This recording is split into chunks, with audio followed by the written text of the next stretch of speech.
জীবনের বরকতকে ধ্বংস করে। এই মর্মে সহিহ বুখারী মুসলিম প্রসিদ্ধ হাদিস রয়েছে।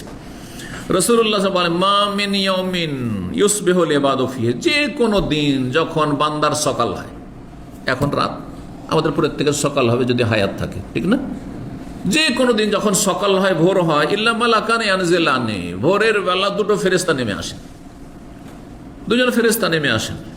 ইয়াকুল আহাদুহুমা, একজন ফেরেশতা বলে, আল্লাহুম্মা আতি মুনফিকান খালাফা, আল্লাহ আজকের দিনে যেই ব্যক্তি তোমার রাস্তায় তোমার সন্তুষ্টির জন্য খরচ করবে, সে দান সাদকা হোক, যাকাত দেওয়া হোক, বাপ মায়ের জন্য খরচ করা হোক, ভাই বোনের জন্য খরচ করা হোক, আত্মীয় স্বজনের জন্য খরচ করা হোক, গরিব দুঃখীর জন্য খরচ করা হোক, এতিম বিধবার জন্য খরচ করা হোক, আল্লাহর সন্তুষ্টির জন্য খরচ করবে।